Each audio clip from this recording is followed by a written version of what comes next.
that's not it. Hang on. There we go. Friday. How do you like that? How's that for a start to your Friday? Oh my God. All right. Well, we finally got there. Don't worry. Everything's good.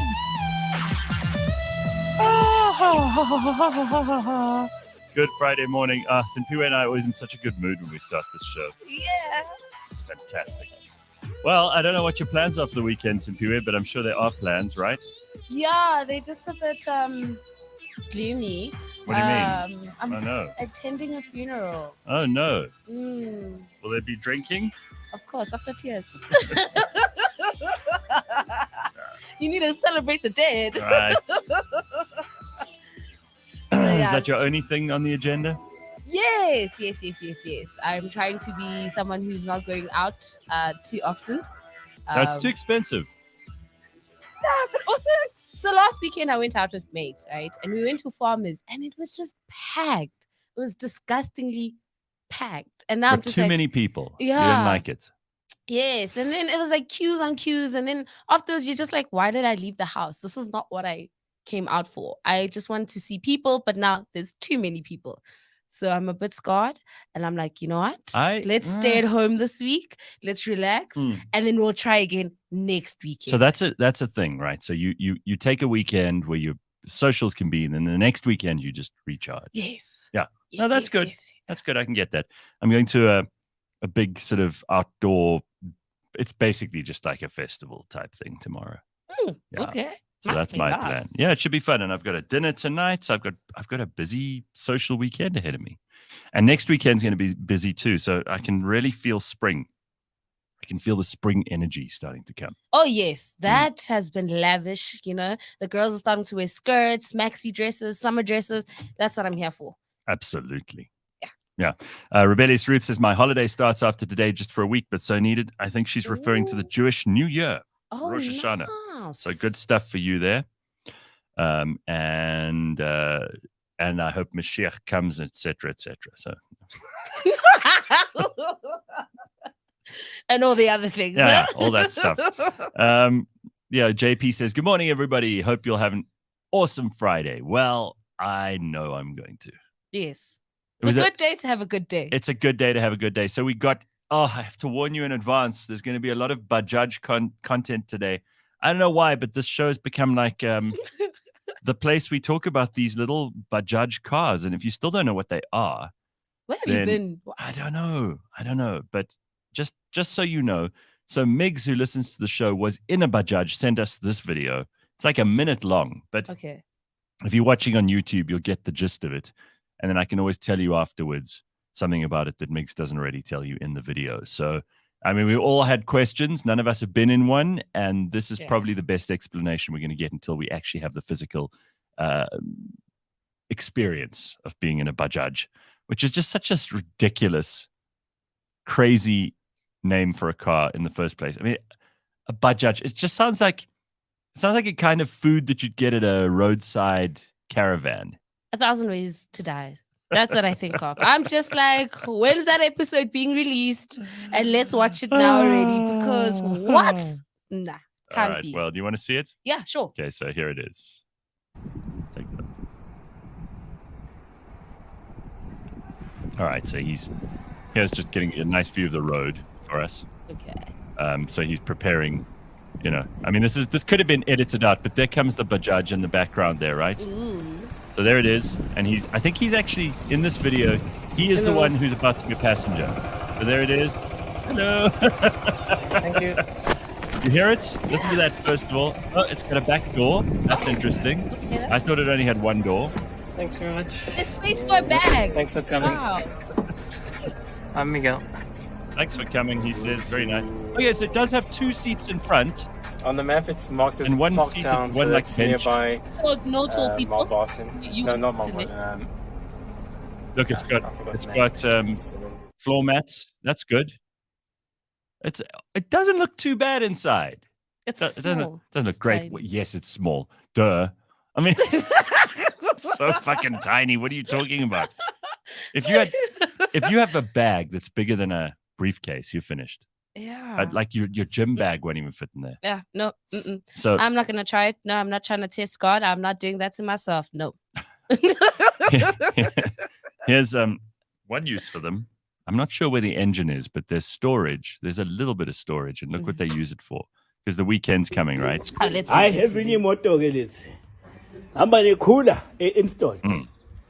Nathi aziswa. Hamba nekhula. Ah ngiyakutshela wena. Phuma mabhozi. Phuma bhozi. Injini ngemuva, yeah. This Ferrari. Injini la ngemuva yabo. Ambale Injini la khula. ngemuva. Mase kusingaphambili ke. Ikhula yabo lo nto le. Out. Yabantu. Ah, Oh, that's great. Now, you see, if I was Savannah, I would buy a Bajaj, brand it, and just have a Yes. cooler in the front. Oh yeah. That's brilliant. People are doing it anyway, so put ice in the front compartment. People are clever, man. You got to give people credit, right? Yeah. But withdrawals, trust South Africans to figure a way to transport alcohol Always. and be like, okay, cool. Here's this new thing. What can Mhm. we use it for? Hamba nekhula. I love it. Thurin says, we're so lucky in Josie, it's still winter in Cape Town. You have no sympathy from me. None from me as well. None from me. Mm-mm. Mapelo says, bring it on, Gareth. Watching on my TV today. Oh. How's it? Good. How big is the TV though? No. In Ryan's case, how many TVs do you have, Yeah. Mapella? Yeah, Mapelo, if I come knocking on your door and I say, like, how many TVs do you have for me to steal? Are you going to just let me in? And of course, the World Cup starts today. We'll get to that with Ben later on. I'm so excited. I hate the I know fact you are. So was that I've been following so much sports. I know way too much for my liking. That's the issue. even Lebang yesterday is like telling me, she's like, oh, I'm interested in the World Cup. I'm all into it. And I'm like, really? Because I'm not even yet, but I will get into it. I mean, especially because we got super bets now and I can win Yes. money. So I've been sitting- watching tennis, guys. I'm so shooketh. I've got money in this account of mine, so I'm going to spend it over the World Cup on betting. And then I'm Sure. going to make a ton and I'm going to buy something nice. And then you're gonna just be like It'll be my retirement plan to be like, Well, I'm out. Listen, if I'm very lucky, because it's luck. Yeah. I don't know enough to be able to skillfully bet, Mhm. right? It's going to be luck. But if I make enough, this will pay for the Christmas presents for. Ooh. I'm going to save it, put it in a separate place. Ooh, and it's gonna be nice. good. I'm planning because, I mean, who's got extra money lying around, right? So I watched a video recently that explained like this concept of luck, and they Oh. spoke about like Is a this coin. like where you get your research? Of course. Like, Because we know how good your research is. trust me, listen to all-knowing Simphiwe. But they're talking about like a coin, and that there's a 50% chance that it will be heads, a Mhm. 50% chance of it being tails. But the reality is that if you flip it 10 times, the first 2 times you might actually get tails. So you might actually win. And the other times you'll get heads and you'd lose. But that's what happens. You go So and this is lose not your- helping me, though. This is not a skill. This is Listen, not... listen. What So about you- if it lands on its side? That rare, it happens, just very rare. that's an anomaly. But Okay. okay. They don't make provision for that. But they say that what tends to happen is people get onto, or they win like the first 2 times and then it's a losing streak. So you'll have like a losing streak for the longest of time. But after that losing streak is done, you start having a winning streak. And it's just as long as the losing streak. You sound like an inveterate gambler. Oh You no, do. no. You sound like this one friend of mine. I got a friend, and I don't know whether his name is Rajan, okay? And he goes to the casino and he always says he's winning. But you know, he can't always be winning because the casino is there. But the casino's there to make sure that you lose. That's the Well, thing. that's It's my rigged. point. The That's my system point. is rigged. So when people say to me, oh, no, I'm in a winning streak or I'm in a losing streak, I'm like, how do you know? You don't know. He's lost enough times then. That's what I'm thinking. Because He's no one, lost enough times. winners to know that. when to stop, they say, but losers never talk about their losses. Yeah.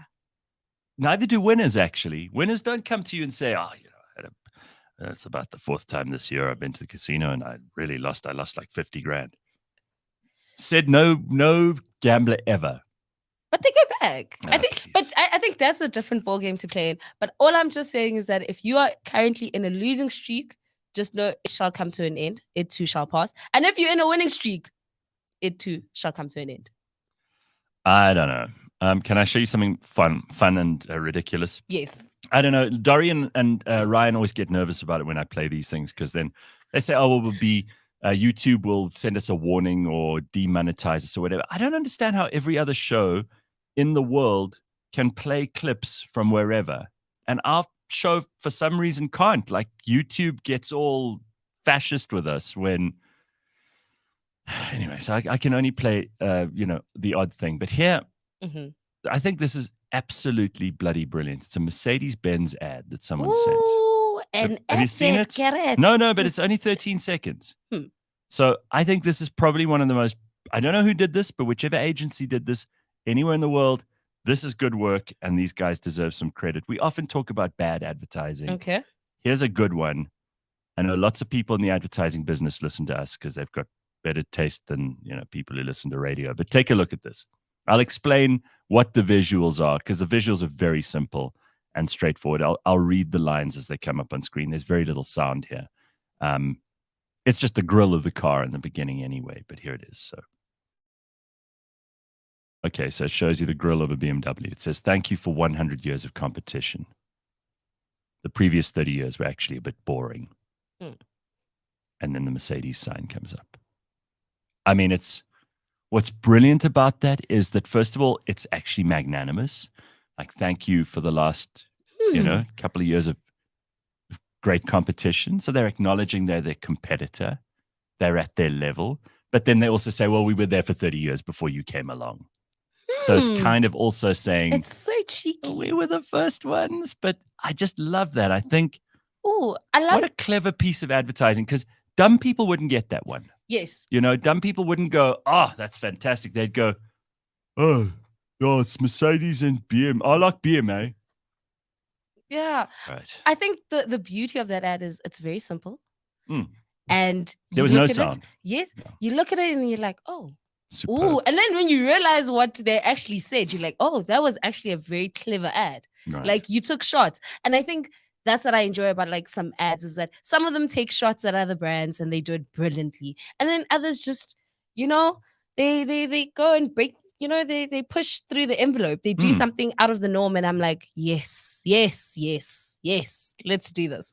And that's what an ad is supposed to do. It's very clever, especially because the two brands have always done a lot of competitive advertising. There was that famous one in South Africa, a couple of them actually. The car that beats the Benz was the BMW one that went around Chapman's Peak. There was the mouse dancing in the steering wheel. Again, these are like famous ads. In fact, those two that I just spoke about now were TBWA Handelscars ads, and we do a lot of work with them. This is just awesome. I love it. Such a clever next level evolution. 100 years later, it's very, very sharp. All right, so there we go. Something useful and interesting for you this morning. I don't know why, but I've been getting some very funny stuff on my feed.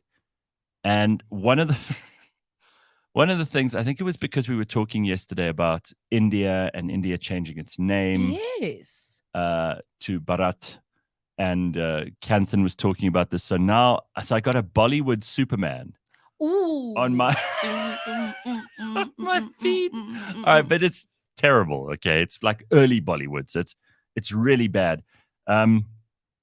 Take a look at this. I'll have to explain what's going on to the people listening on the podcast, but it's filmed really badly. It's grainy. The costumes are terrible. Superman is fat.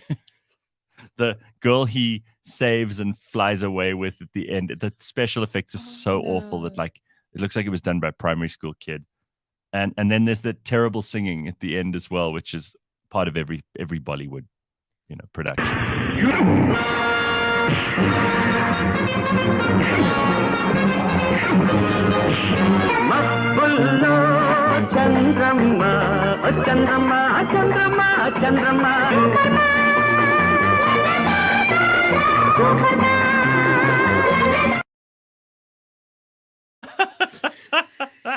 he is busy hitting somebody in the middle of a fight, and halfway he's like, da, da, da, yeah, and then he suddenly starts doing da, da, da. Bhangra dance moves. It's awesome. I don't know why this shit's coming up on my feed, but it's there, and I'm loving it. I'm here for all of it. It's so bad that it's so good. That's good content. It's awesome. It's so what have we learned this morning? Bajajes have cooler boxes in them built in. Hamanikula. Manicula. We've learned that there's a Bollywood Superman, which I didn't know until now. Zimbabwe, they elected Emerson Mnangagwa in their elections. And look at this Zimbabwean paper. It's a video someone made in Zim of one of the newspapers. It's just page after page after page of businesses and individuals and people who are sucking asshole with the president, congratulating him. So everyone in Zimbabwe who has any money is required, probably because all these people are on the take from government, required to congratulate Emerson Mnangagwa. Every page is this bullshit. We often think in this country people are too sycophantic about Cyril Ramaphosa, but take a look at this. Oh, yeah.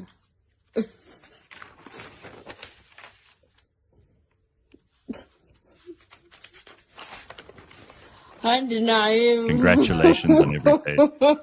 Look, every page. It's just congratulations. $2 just to see. How's that? Every page of this newspaper, she's turning the pages and it's just congratulations, President. I mean, really. It's so, this is such a stupid country, Zimbabwe, because they're a disaster. Like, I'm not saying the people are stupid, but it's a stupid loser country. And people are spending their money congratulating a guy who, in any case, has got everything he needs in that country and is ordering everyone. He's basically a dictator. And look at what people have to do. Look at how they have to kiss ass with this man. If that isn't the sign of a dictatorship or a regime that is in totalitarian control of all the media, I don't know what is. These are ads that have been taken out for the purpose of one man. When you do an advert, like that one we just saw with Mercedes and BMW, it is for as many people as possible to sell a product or a service or a message. Yes. This is like the opposite. It's for one person. And that person already has all the money and all the power. So it's like what do they call it? Pareto principle, but to the nth degree. It's like, to those who have much, much will be given. Yes. Right. And in this case, he already has everything. And the poverty-stricken, ruinous state of affairs in that country just hands him even more at every given opportunity. It is a very sad indictment on the people of Zim, I'm afraid, that this is what they do, that they are ready to bend over for Emerson Mnangagwa in the paper every day. And especially after he's elected, then, let's take out ads. It's the saddest thing. And Simon says, that's the Herald, the state-sponsored newspaper. Also, they didn't even announce the results. On Sunday, it was just said that Monday comes the inauguration in the morning. Yeah, I mean, excuse me, wait, what? It's just like it's propaganda from page to page to page. But how pathetic is that? I haven't seen anything so sad, and just it's sad. It's awful, depressing. Anyway, I saw rumors yesterday that a possible coup was in progress. Mnangagwa was apparently under house arrest, not confirmed though. Please. I don't think it's going to happen. That's probably what the ANC wants, says Max Sony. Blaming apartheid is no different, right? Yeah, well, I mean, we went through that last week, so we don't need to go there again. Anyway, I mean, people do that for Cyril here too. All these big business people like line up to, congratulations, Mr. President. Anyway, we'll have to see. He drove past me last night. We went out for dinner. For my mom's birthday, and on the way back, we drove past. Did he greet? No. I mean, so I was in the car with my sister and her boyfriend. And there, fuck you, as he drives past. That's even worse. cultured people. You don't do that. That's your president. Oh, it's cupcake. Yeah, right. Exactly. We're like, yeah, get out of there. Yeah, get off the road, you asshole. It's very funny. Anyway, I mean, look, in some ways, it is the sign of a healthy civilization and society that you can criticize your leaders because that's exactly the opposite of what we see in Zim. Yeah. My son also had his birthday yesterday. Well, you know what, Ruth? I'm so glad you told me because if I didn't know it was your son's birthday yesterday, I don't know how I would have got through the day today. Happy belated. Is it happy belated or belated? Like I Belated never know. Yeah, happy belated. It's fine. Okay. No, it's perfect. All right. Nothing wrong with that. Okay. Happy belated. All right. So a couple of things that we have to look at in the news this morning. Let's take a look at some headlines. Ben's on his way in, by the way, and we've got plenty of good stuff headed for you this way, this morning. And one of them is none other than Maponyane is coming. Ooh. Yeah. Mr. Fun's out. In our final installment of the photography masterclass that we've essentially been taking you through. This is really exciting stuff. Mups is one of the people on the show. He's the host. He's probably the most important person on the show. He's probably the most famous person on the show too. He's also like one of the most good-looking people on the show. He is, and he's here. He's here for that too. The perfect picture we've done. I think it's 5 episodes. 5 so far. So today will be the 6th, and Maponyane will be in the studio with us to talk about that around 7 or 7:30 this morning. Beyond the scoreboard, popping up with Ben a little bit later on. And then this, a woman marries father-in-law after the groom runs away during wedding. This is a true story. An Indonesian woman, apparently her fiance made a run for it, left her at the altar, leading to the shocked bride. She married her father-in-law. She was like, give me a man. I'm not giving up on this wedding. So father-in-law's like, I'm here. I do understand why she still got married, but why the father-in-law? Why not the best friend? Why not, one of your closest friends? I don't understand. Why the father-in-law?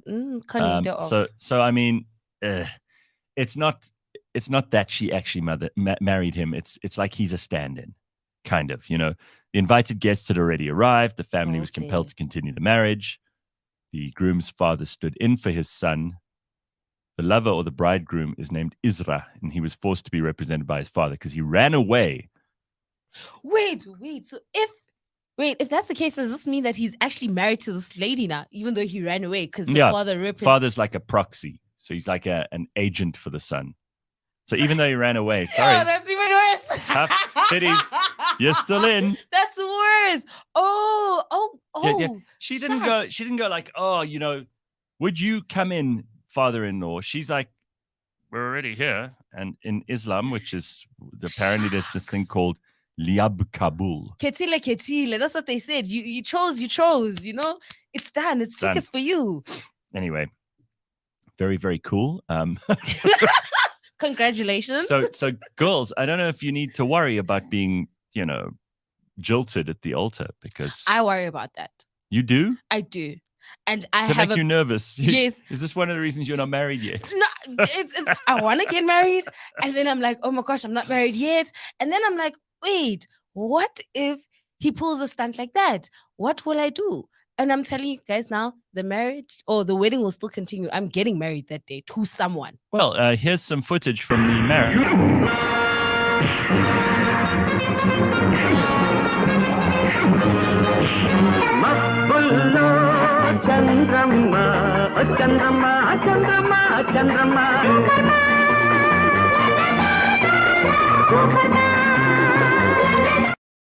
Flying away with the father-in-law. La la la.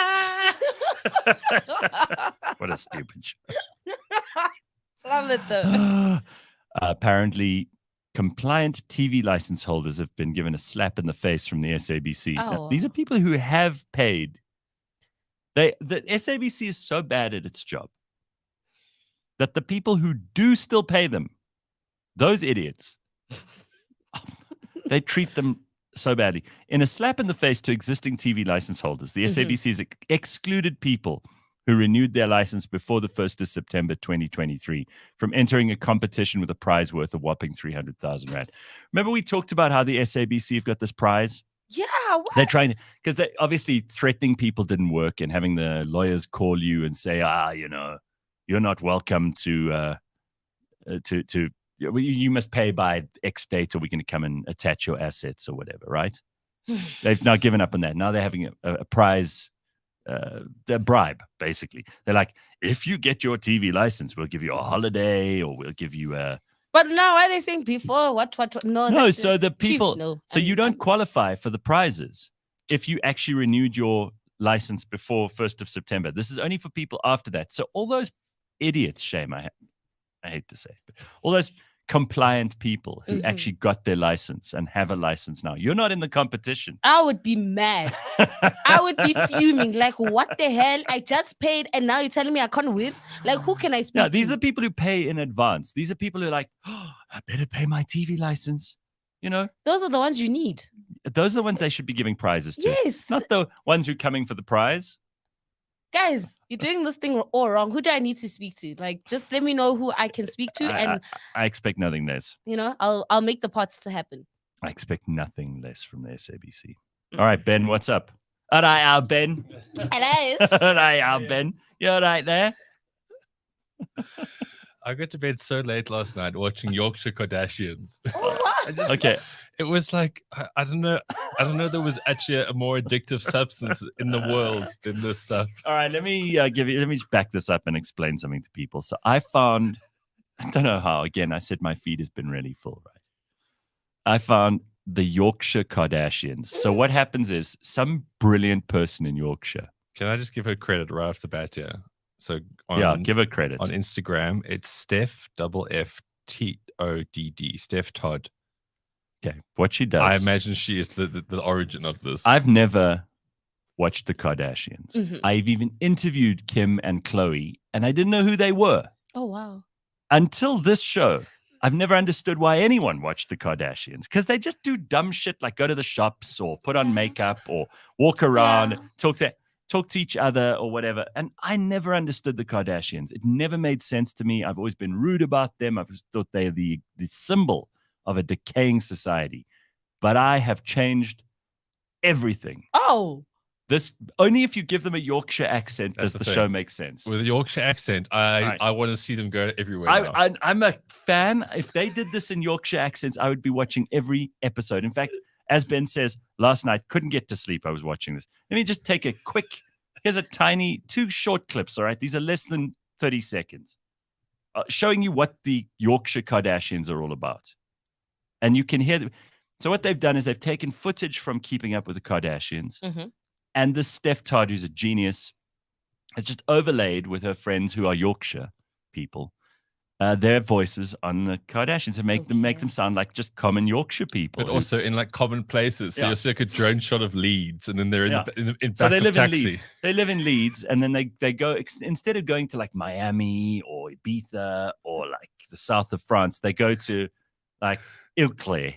Oh, they go to all these shit places. They get all dressed up to go to like Slug and Lettuce. And Havisham. Yeah. They go to all these terrible places, right? And it's so well done that you actually think that, like, hey, girls, we're going to go to club. And then they go to the club, and there's like 90s. It's always 90s, like Spice Girls type music playing. And there's like the drunks around them. And all right, everybody, get on the dance floor because here comes Macarena. And then they all start doing the Macarena. It's so bad. But it makes the Kardashians so much more human. Like, this is the first time I've loved here's Kim reminiscing about a holiday resort that they all went to as children. Whitby, on side of coast. All right, years we've been coming here. Think of all times that we spent looking about at sea. That accent. But it's seamless. It is so brilliantly seamless. Oh, I love it so much. You have to follow all these, all right, these things. So in this clip, I want you to listen to what's the mother called? Chris, she walks into, see, I still don't know exactly who's who. She walks into like one of those terrible tourist shops where they sell like knickknacks, which you take home as gifts for like family and friends. And she goes, I just want to get this line right because it's my favorite line in the whole thing, right? She goes, let's get Keating with an horse for our Kendall. All right. So just listen to how it's so good. But then you've got Kendall and Just keep saying K words. You can't be too far which off. is the one with Kylie. Kendall and Kylie, the one who's got a makeup business, right? Kylie. Yeah, Kylie. But she's got a makeup business in Leeds in this version, which is what I love. Sells out of Esther. Oh, you want some tequila? Anyway, so she's the two of them are walking the dogs in the park, talking about what their mum's doing this weekend, and they're like, "Oh, she's gone there." Let me emails, look at Chloe. this. Chloe, look at that. Church, 3 o'clock. Courtney wants to meet up with some lasses tonight from school. They live over here now. Here, let's go out early doors this afternoon. We'll go for 2 for 1 at that hotel, the Yorkshire. Whoa, that's a reet posh place. Lovely stuff in here. Let's get a keyring with an os for our Kendall. Look at all of this. Look at all of this. All right, let's get a keyring with an os for our Kendall. Now, if you aren't familiar with Yorkshire accent, it's like kind of the middle north part of England, and everyone talks like that. It's actually how they talk. Brilliant. It's my favorite show ever. I'm such a fan. Now, someone who I sent this to, one of my friends, sent me a message straight after and said she's got a version of them doing Scouse accents, which means Liverpool. Oh, wow. Now I said to her, send it immediately. I got to see that. But suddenly I get it. Like, it's amazing how just the accent suddenly made everything they do fascinating. So I watched 12 episodes of this before I went to sleep last night. So now you know what's going on with the Kardashians. I know what's happened to the Kardashians. Well, I kind of, they use their real names. So it's still Kylie and Kendall and Chris. But it is just absolute genius on editing. So good. How she interlinks all the local shitty Yorkshire places. Yeah. And they're so thrifty. They're always trying to find 2 for 1 cocktail deals. And they go to us and buy cheap booze. She says, "Oh, you look down. You want to go down a pub for what was it? Happy hour." Then they're all sitting there drinking at happy hour like just common Yorkshire people. It's fantastic. I really think this is the most important thing. Hey, aren't we meant to be wearing our Buck jerseys from this week? Sure. I think we should. By the way, one of the funniest things I saw yesterday, and I hope I can play it. I hope they won't mind if I do, is an ad Mike Sharman sent me of a gran. It's Malcolm Marx's grandmother. Ooh. Yeah, Sharman's been doing some fun It's things so recently. great. So it's like he's done this thing of Buck grannies. And this lady's like, "Yes, Malcolm grew up in my house." And she's like this coarse sort of Eastern Cape gran, right? But she's terrific. I mean, you're just going to love her when you see her. And she's like, "I watched that. It's a pity we can't have a party." And she knocks back a castle. Hey, hectic. Because it's a castle ad, It's right? a castle thing. It's so clever. Because everything's normally about just Oaks drinking beer. Yeah. And then the grannies, because the grannies are proud, right? Yeah, she's very proud. She's often to come here with this girlfriend that have tea and crack. Like he's found I think three grannies. Love these and grannies. they're so proud of their grandkids, right? They're having a beer and they're celebrating their achievements. It's a really cool idea. Oh man. So I'm now between I had such a great day yesterday between the Yorkshire Kardashians, rugby grannies, Bajajes. So much on Bajajes. Get into a Bajaj. I saw a Bajaj actually. I've seen them. They're all over now. I keep going, and they're all yellow. Yeah. I don't think they come in any other Yeah, color. that's the stock standard. It's like Bajaj yellow. Mm. Seeing as Lamborghini abandoned yellow a while ago, they took it. So Ryan reckons this is what a big guy looks like like if Ryan had to drive a Bajaj around, it looked like this. Would it even move? Don't know. I mean, it's a 4-wheeler. So Lebang told me it's actually classified as a 4-wheeler. That's why they're not allowed on the highways. What do you mean 4-wheeler? Isn't Like that a just car? 4-wheeler, like, you know those 4-wheelers? Like quad bike. Quad bike. Oh, it's yeah. a quad bike. Yeah. I don't trust it. I'd rather take a quad bike. It's just amazing. Bajaj. It's just I mean, I'm again obsessed with this. I've had the most incredibly funny week. I've been laughing at stupid shit like this all week long. Yorkshire Kardashians. But it is the best time of year. Everything's just funnier, feels better. I mean, it's the first time I left the house like in a shirt. I know. This Just- week. Yeah, Yeah. same. And it was so warm yesterday. So good. I went for a meeting across the road. So I walked there with Lebang. The two of Oh. us were walking down the street, and it was sunny. People were smiling. Yes.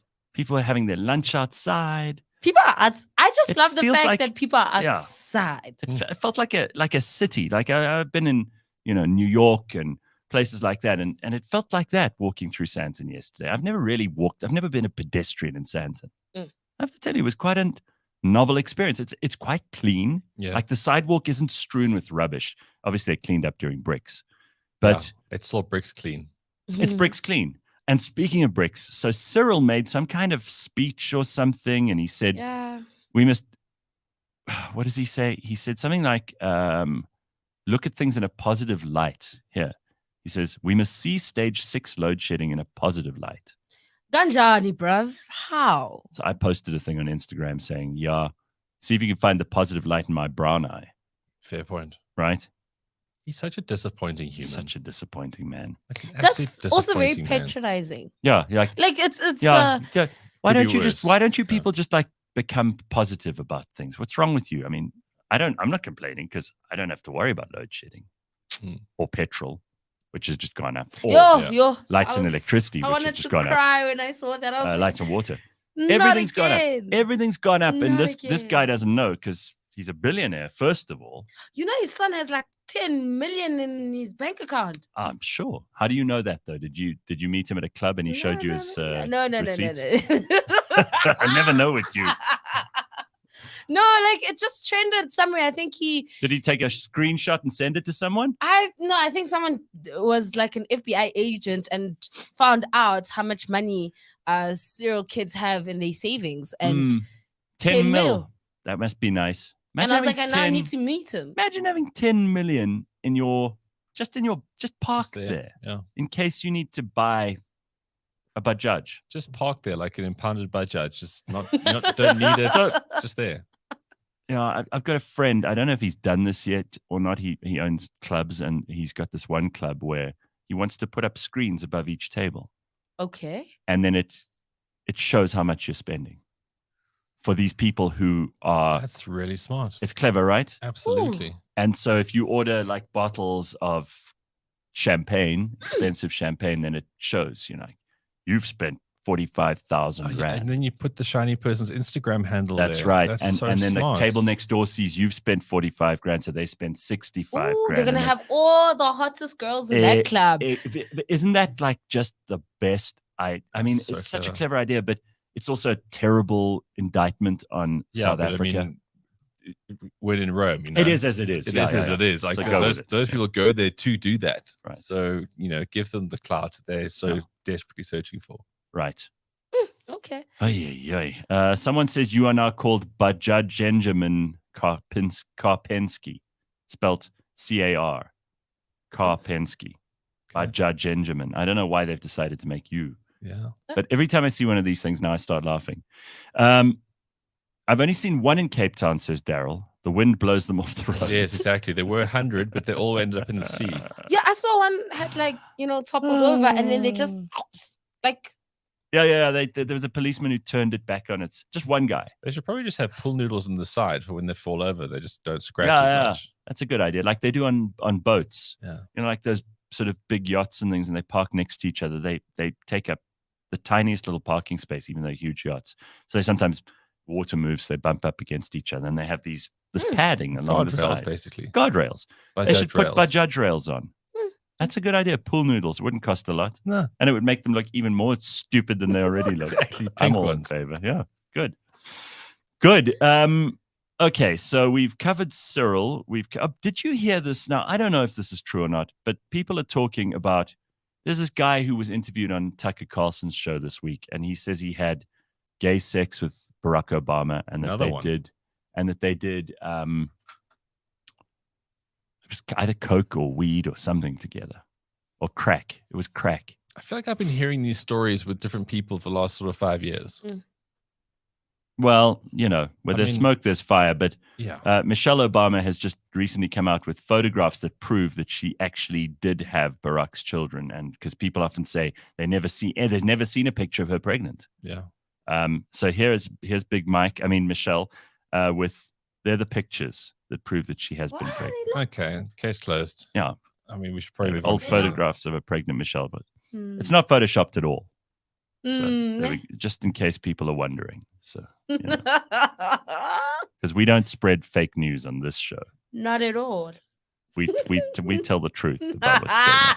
Did you ever hear that Tim Dillon joke? That comedian Tim Who's Dillon. Tim Dillon? No, He's like one of Joe Rogan's friends. You know, like you get these comedians who become friends with Joe Rogan, right, and and then become they get superstars. famous. Yeah.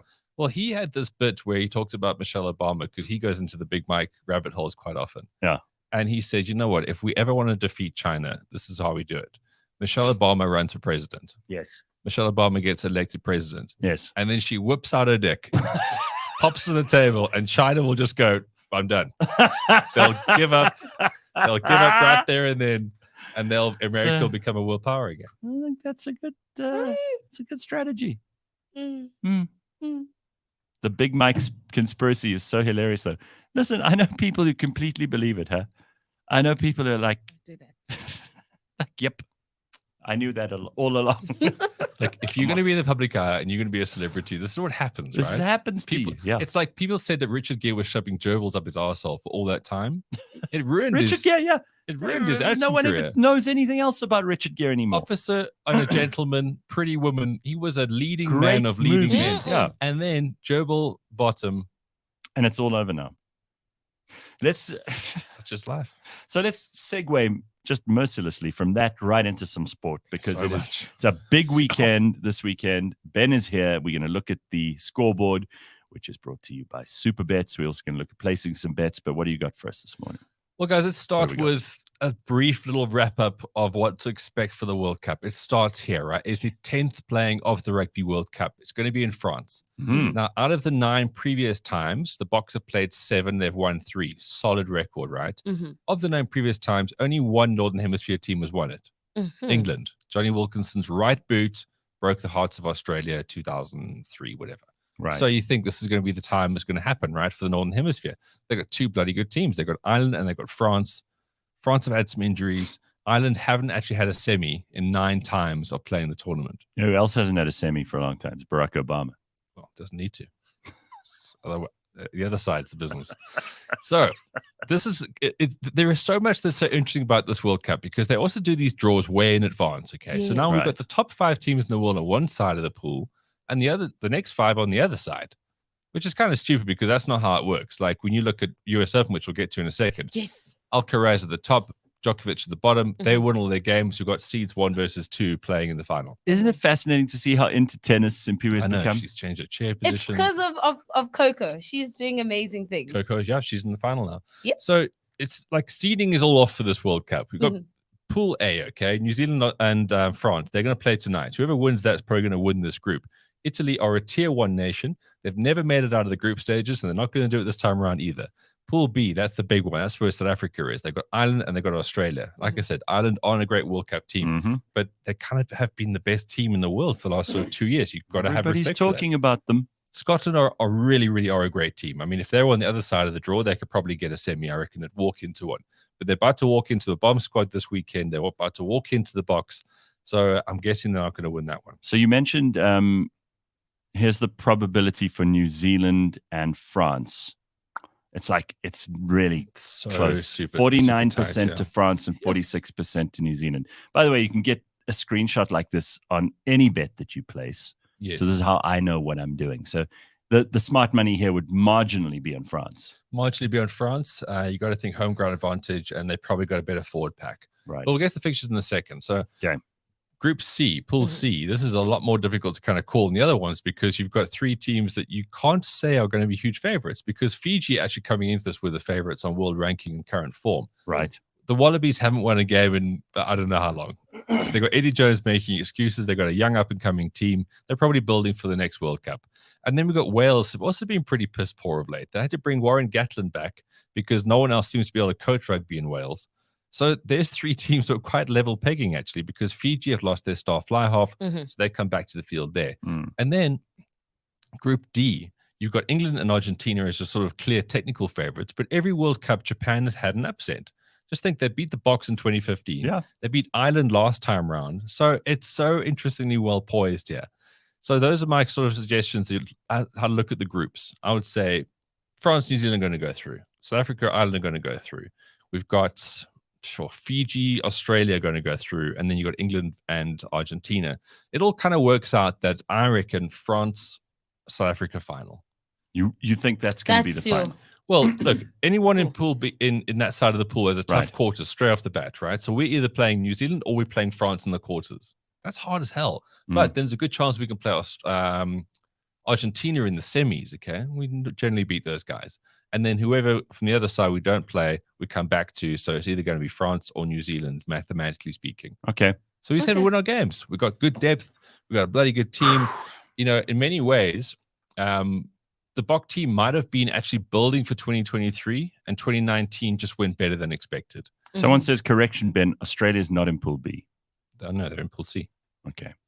Just checking. Pool B is SA, Ireland, Scotland. Right. Yeah. So that's kind of how that's how the sort of bones fall on what the actual World Cup structures are. So tonight, 9:15. Sure, there's gonna be a lot of puzzling this weekend. France versus New Zealand, 9:15. So get comfy, the opening ceremony around that as well beforehand. And even if you have SABC and don't pay a TV license, you can watch that. Why? Because the private sector again bailed out SABC. Yeah, they were like 35 Shout out to million SAB, Hollywood Bets. They rolled in here. They gave them money. Yeah. Unbelievable. Useless pricks. They're absolutely useless. But hey, that's what's going to happen. So everyone can watch these big games. No, wait, I lie. I don't know. You can't get the opening game. I know there's like Opening 7 games. What? Let's not digress on the stupidity. Either way, you can watch some of them. Yeah. All right.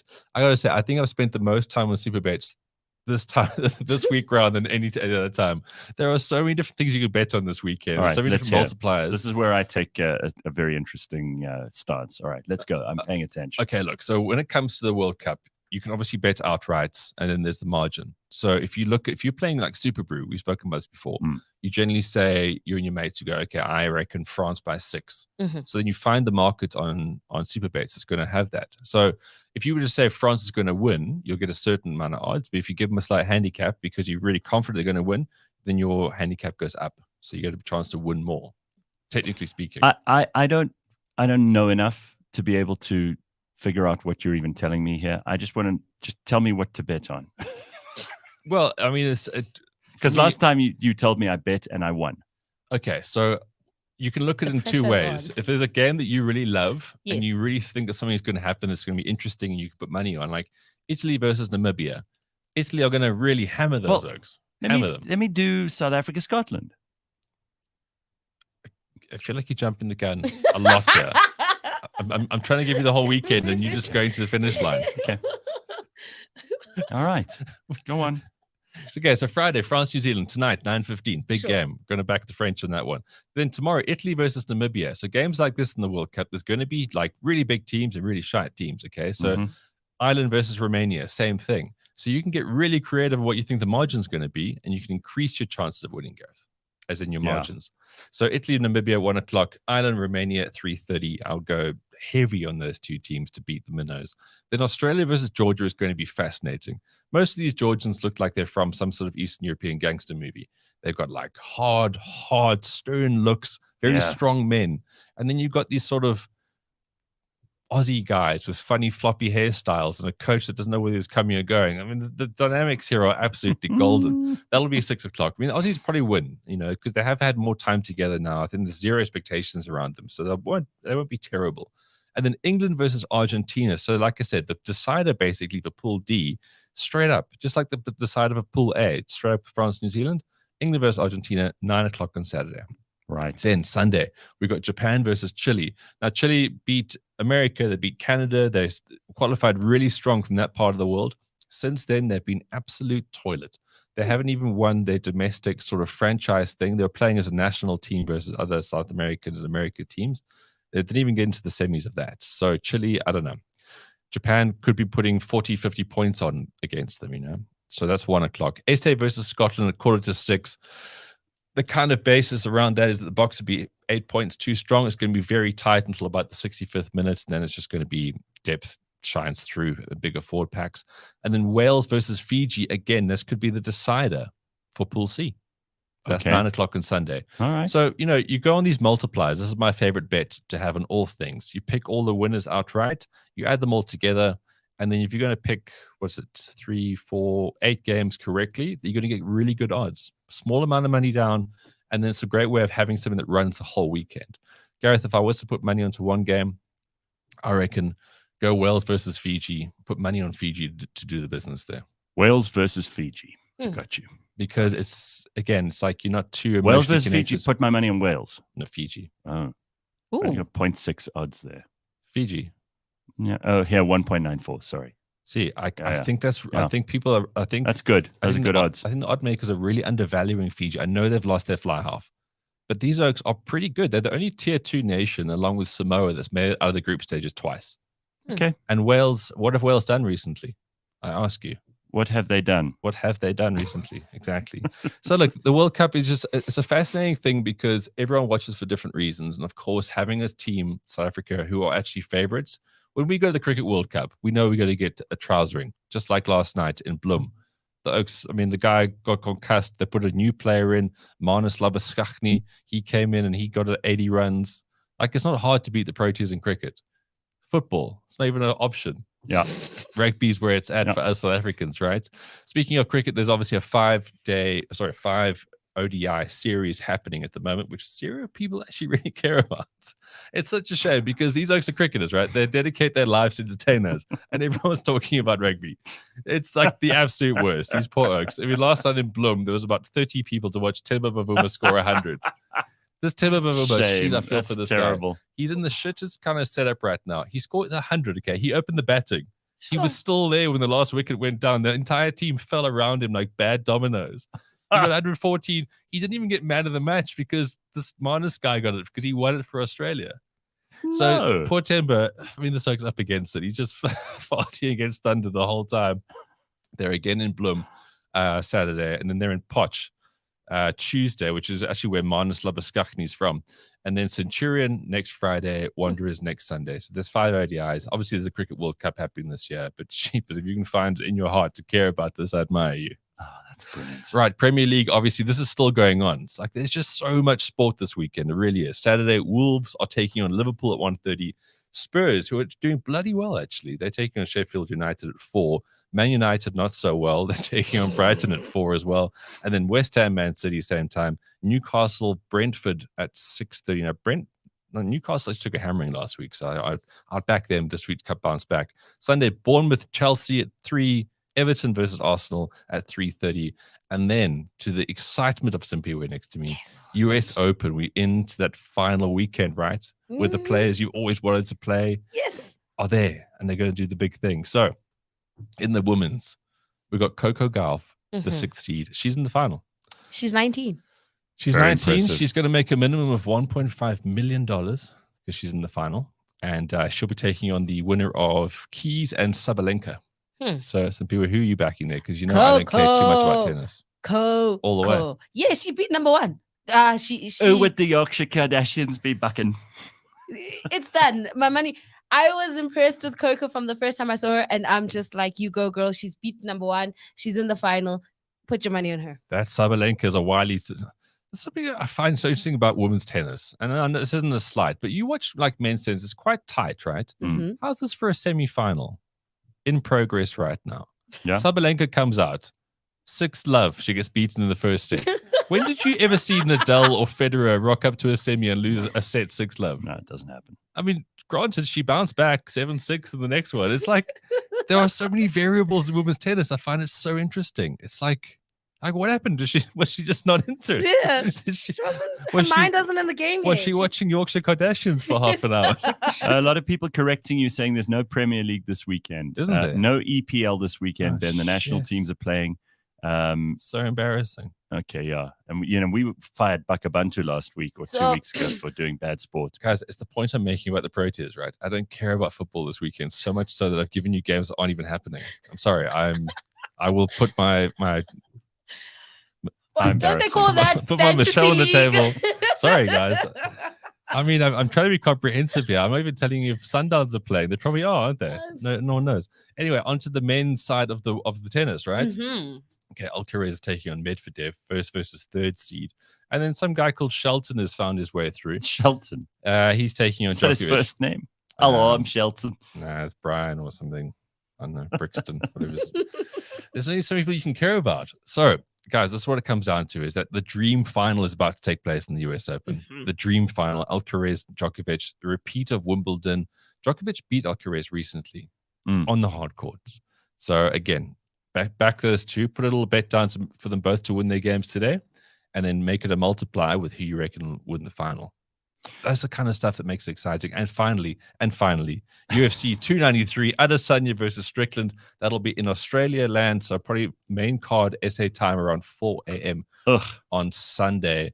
It's not the greatest card because Drickus was meant to be fighting Adesanya. Drickus had a foot injury. Adesanya then started calling him dickless and really scared. And of course, Drickus is none of those things. He's probably the least scared person in the whole world. Anyway, Adesanya's taking on Strickland.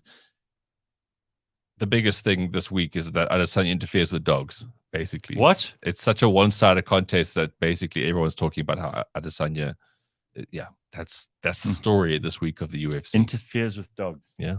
That's a hell of a thing. So yeah, no Premier League this weekend. I do apologize for that. I'm so excited about the rugby. Tonight, France, New Zealand, and of course the Boks are playing Scotland on Sunday. Let's go.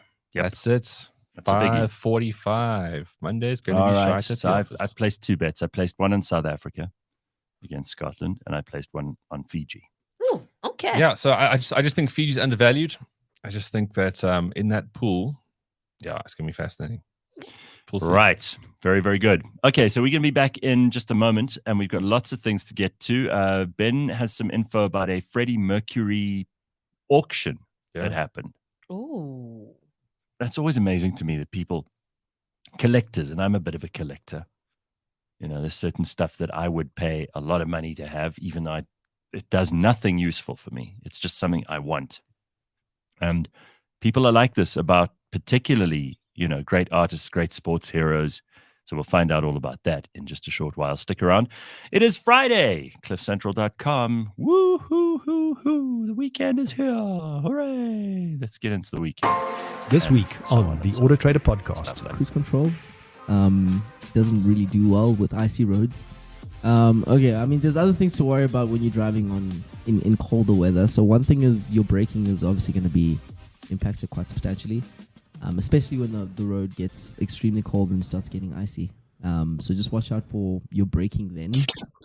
Catch us every Monday at 9 a.m. on YouTube and on autotrader.co.za.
Every time you listen to that 80s show, Tom Cruise lives another 10 years. Every Friday on CliffCentral.com, Paolo and Dory review movies, reminisce about old songs, remember childhood places that are now car parks, and say some outrageously rude things about Patrick Swayze's brother. That 80s Show.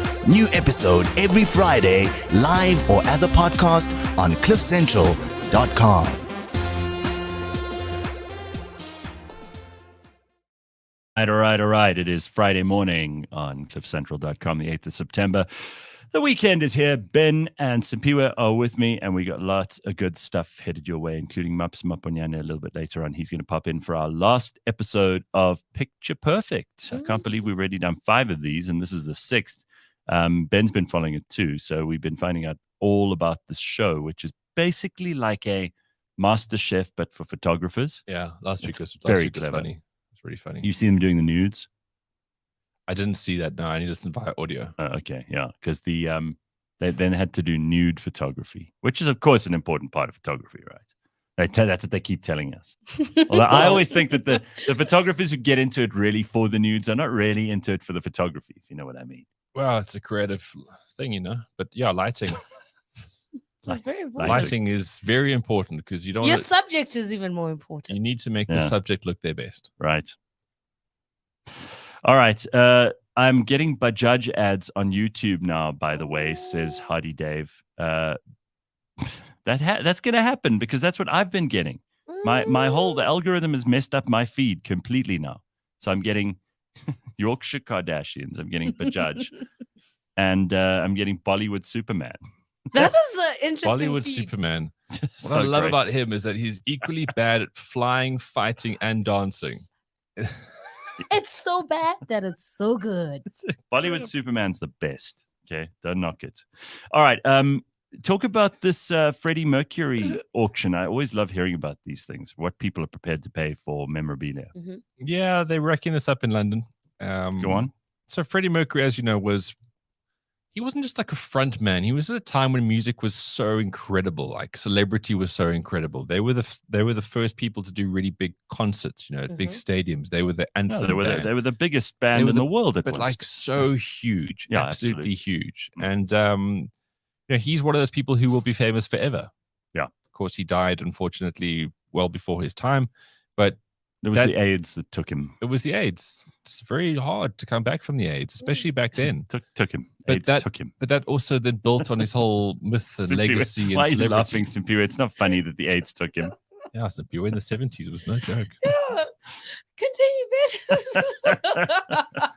This guy's just trying to live his life. So you could buy. He stooped just about everybody in London, though. I mean, he really did. He really, you know, the part of the story, people, and they kind of showed a little bit of it in the movie, but you could tell, like Brian May and all the other guys, Roger Taylor, they didn't want everyone to know how much stooping Freddie Mercury was doing. He had kilometers of cock, just kilometers. Simphiwe, don't pull that face. You know it's true. That oak went to pound time more than Tiger Woods at like a pro-am. Mm-hmm. But no, but he used to do it for sport, basically. He Yeah. was like duty bound. And The music was a sideshow. yeah. The music was a way for him to No, get people, just like all people the used dicks. to say, like in the height of Queen, like go to the after parties because Queen was known for the after parties. Yeah. They would have naked women everywhere, and there would just be drugs. And Drugs. it was just everything you would think about being excessive and rock bandish. Yeah. And then Freddie would have like 10 oaks lined up. Yeah. But he would take them like Stephen Kitsoff does a scrub machine. He just relentlessly just goes through them. Wipes the sweat off his brow, has a glass of champagne, and then went to bed. Like, because he would just get through a session. Like he was a small man, but he had monkey strength. Like he was just pound for pound. He was hugely strong, and he would just go through these young men. Just it was a thing. I've read that through various sources. You know, there's some really good books about him out there. He was a larger than monkey life. strength. He did. He did. A journalist said, "For a man that eats like a bird, he's got the strength of a monkey." Guys, and remember, I mean, in those days, it was kind of taboo still to be, having gay sex as openly as he was. Yeah. In garage, rest stops, Well, it was probably in America around New York that time. That's when it really boomed. You know, you can go out, there was gay bars and gay clubs. Sure. And it was the whole thing about just really discovering that about things. It wasn't just about, you know, marrying a sort of half decent looking woman and then having a gay guy who runs a car, you know, shop somewhere far outside of town. You could actually go out and get amongst it. And Freddie was the face of that. All right, so take us through some of like we've digressed slightly. Just take us through some of the stuff here that's on sale. So is it jukebox? Freddie's Mercury's Yamaha G2 baby grand piano, which he used to tinkle. Here's the piano. Let's start with the piano. There it is. Okay. Yeah, there's that. I mean, you can get Bohemian Rhapsody with scribbles from him all over it. How much for the piano? Well, I don't know. It's auctions, right? I mean, okay. So there's no reserve price. I mean, he bought it in 75 for, in today's money, $13,800. Oh no, but come on. This is Freddie's piano. It's going to be a big seller. Well, they say it might fetch between £2 and £3 million. I think they have Liberace's piano at the Palace in Sun City. Probably. So another gay piano. That one cost them a lot of money. But I wonder if lot of money. I wonder if there's teeth marks in the wood here. 2 to 3 million. I want teeth marks. That's what's going to be fetching. All right. So is this the script? This is his notes for Bohemian Rhapsody. Absolutely. The manuscript of working lyrics. Wow. It's on a 1974 diary page. Yeah. Look at that. So it's dated basically. Now, if you love Queen, you know about nothing really matters. There it says. Nothing really matters to me. It's underlined. And the thing about this song is that Freddie took it to the rest of them, and they were like, "It's crazy. Who's gonna care about a song that long? It doesn't make sense." And he was like, "Guys, shut up. We're gonna make this song. This song is gonna be huge." And he took it to them, and they were all like, "Yeah, I don't know about it." That's a real piece of music history. You know, so it's music I history. would pay for that. Yeah, probably the greatest track ever made. Yeah, well, it's been voted #1 song of all time on hundreds of polls. I still listen to it today, and the pages that it might get around 1.2 million. This is what they say, speculating around the thing. I think it'd get a lot more. Then, of course, because he was the Queen, in the 1986 Magic Tour, he had a crown and a cloak. He probably hit it. He definitely had about 2 or 3 young men in there, which I'm sure he did. It was entitled to. You'd have to have it dry clean quite proper. You know, quite.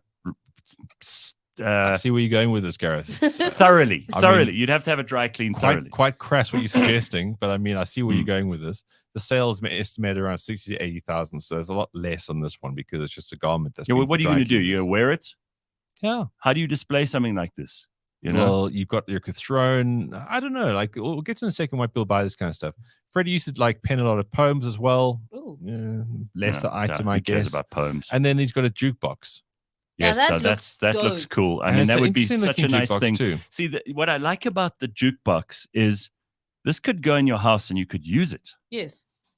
Which brings me to the next question. What item would you want? Like, you know, like Hard Rock, Planet Hollywood, those places opened up and there was memorabilia everywhere and it was really cool. It was like, hey, that's someone-so's guitar or whatever. Is there any celebrity out there or thing that you would actually, let's just say you had $1 million memorabilia budget this month, you can go and buy something. Like, what would you really want? From who?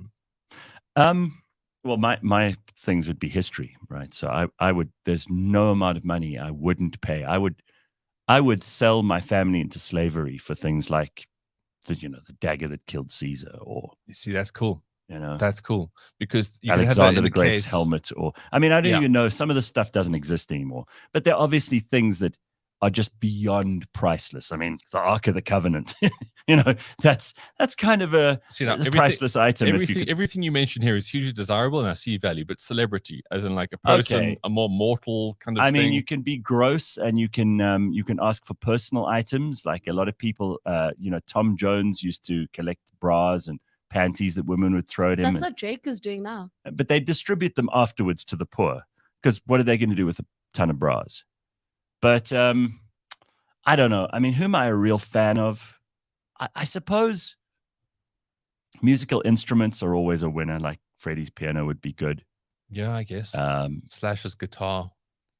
Elton John has so many sunglasses that people. I mean, if Elton John auctioned off 3/4 of his sunglasses, he'd still have enough to last him for another 1,000 years.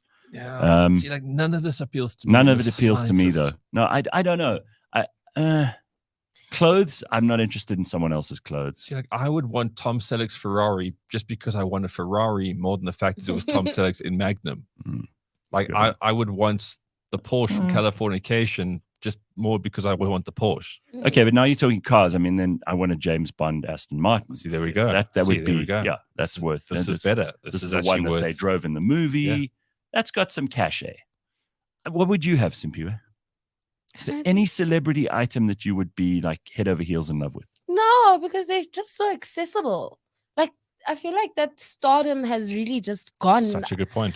out the That's window. a very good point. So, no, there's no one. Become 'cause- pedestrian. Yes. Like, if I wanted to see Beyonce, wearing a certain jacket, I could go onto the internet and get it and print it out for myself. So, no, there's no one. But you hold no value in the fact that she sweated on it on stage while shrieking at people. Does she know my name? No. See, this is There's more pride in her. Like, if I could brag about the fact that Beyonce knows my name, that's a bigger flex than having but you can, items. Well, I think that you could pay to meet people. You can these pay to days. get You can. those like a lot of voice rich notes Yeah, and but stuff. wait. But she'll never. That's the thing. You can pay for that. There's a but she website doesn't- called Cameo, I think. Yeah, Cameo was the She original big doesn't one know internationally. you. It's so different if you can walk into a room and be like, I actually have Beyonce's number. It's a different flex. It's a bigger flex than actually buying her things. You're just making I wouldn't her mind, more like, if they rich. could make a working lightsaber, I might be interested in that. I'd be in the market for a working lightsaber, but one that you could actually use. But that's not really like celebrity auction stuff. Like, No. when it comes back to it, I think the point I was making here is that this used to be such a big story back in the day because it'd be Yeah. like, oh my gosh, that. It's like, okay, well. But then even in sports memorabilia, I don't really get the people who buy like a Buck jersey from 95. And I know that's a valuable item. I get that people have paid and they put it up in their bar at home or See, whatever. that's the thing. If you don't have a Thatch Larper, then why are you buying rugby memorabilia? If you don't have Brandy's on optics, why are you buying rugby memorabilia? I've got the memorabilia. judgment in that, like, you're like, wow. I've got an entire All Black signed jersey. Sure. I keep telling myself like I'll frame it and I'll give it to a charity or something. Like I've got a bottle of Johnny Walker Blue signed by Gary Player, but it's like it's this Porsche case and he's signed in silver on the blue. It looks really nice. Okay. So I mean, someone might benefit. But from you that. would probably sell that. I'm totally Knowing gonna you, sell yeah, that. you're going to sell that. When he In stumps fact, the you only mentioned it now, so you could put it on No, auction after the I show. mentioned this before. Oh. So yeah, I mean, like I wouldn't. He's serious about it now. How about like, a turd? How about a turd from ABBA, says William? Oh. Yeah, there we go. If it was intact and maybe came with the toilet, because then it'd be a piece, right? Who wants Johnny Depp's bed after what Amber Heard did on it? Hell no. Although some sicko would. See, that's funny, and some sicko will like this kind of Yeah. stuff. I want the gerbil that went up Richard Gere's ass, says there we Congo go. Chris. Yeah. It's probably dead by now. Carl DeSantis says, I hear Freddie has a really nice pearl necklace. Can I get that? Michael That's Jackson's cool. Thriller jacket, says Mr. Extraordin Thinks. Thriller. I want Kurt Cobain's left hand jag stang. What is that, Ryan? Get in here and explain Producer yourself. Ryan, what's that? Did you have an aneurysm while you were typing that, or what is that? Something we don't understand. Sanele, you were used to that. Okay, I don't understand what that is. Who wants? Here's a good one: architectural plans for the pyramid. Yeah, sure. Don't know if those are still. What is a jag stand? What did you call it? What is that? What are you talking about here?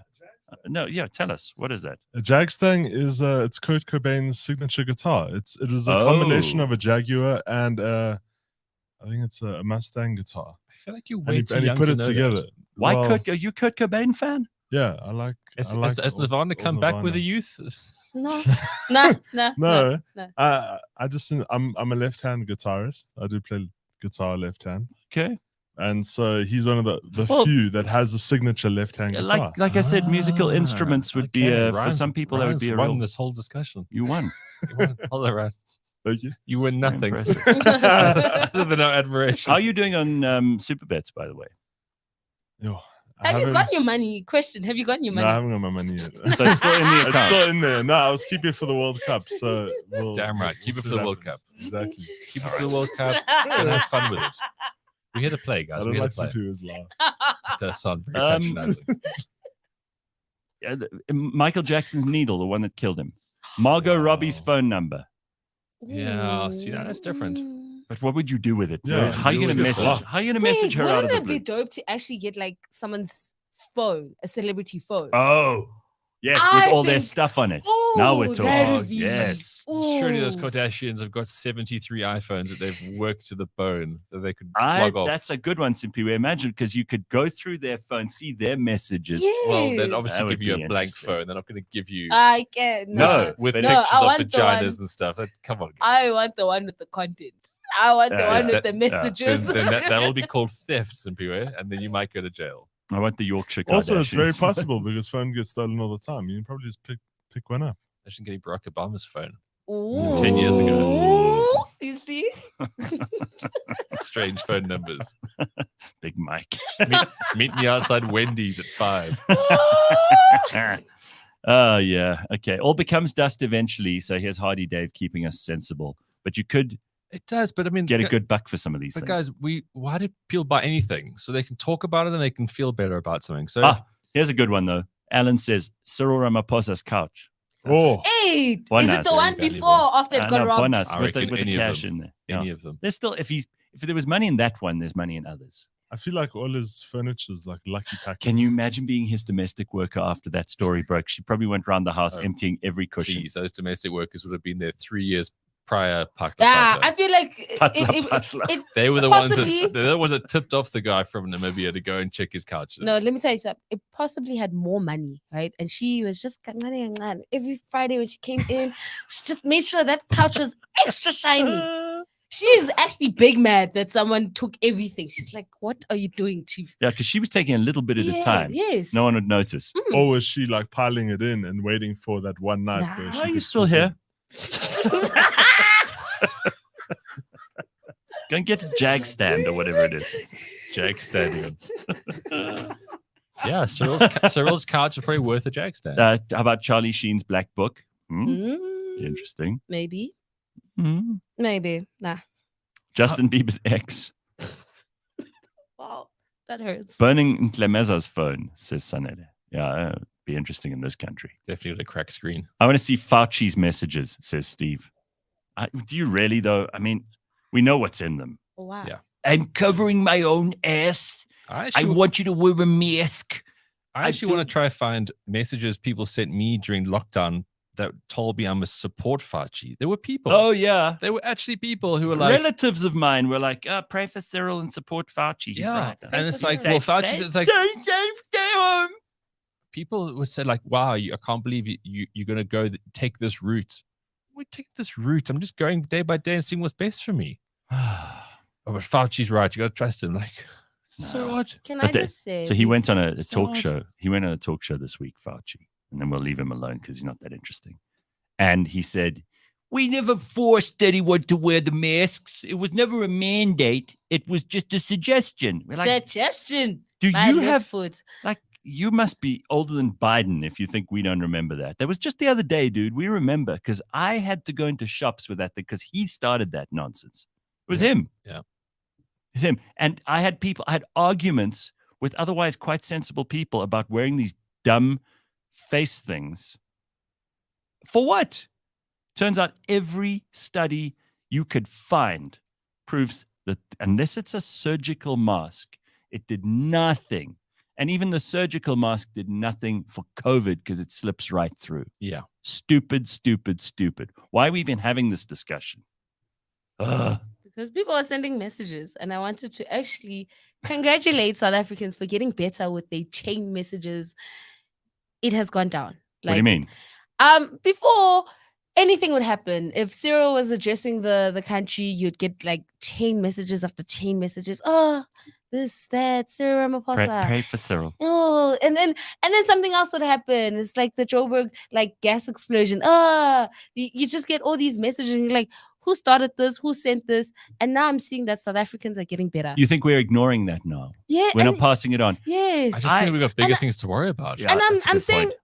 shout out to you guys. I'm proud of you. I'm proud of each and every one of you guys that has stopped sending and forwarding Yes, good. those messages. You know what? I'm Keep pleased. on doing the Lord's work. I'm so pleased you brought that up. People are not being dumb Yes. or not as dumb.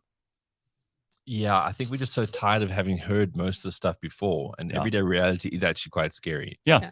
I know, like the ANC yesterday No, it's released. no politics Friday. I know, all but right. yesterday they released a picture saying "Good luck for the box," and it's the team from 2 years ago. Yo. But you look at that and you It's go, so shit. were they ever going to do anything different? Were they actually going to get the right picture? Of course not. Well, when you walked in, we were talking about it. The SABC is giving prizes to people who haven't paid their licenses. The people who have get nothing. Unbelievable. KFC has delivered its first ever order by drone in South Africa. So now you can sit at home and you Do don't. they still have their drone? So KFC made history during the T20 International Series against Australia. They also gave that money away to anyone who caught the ball. I saw a dude catch. You told us about that. Yeah. Remember, if you catch the ball, you get like $500,000. What's his name? Lots of people, Simphiwe. Stop trying to chase the money. You'll find love eventually. But that whole thing about the drone delivery, cool. It works in the stadium.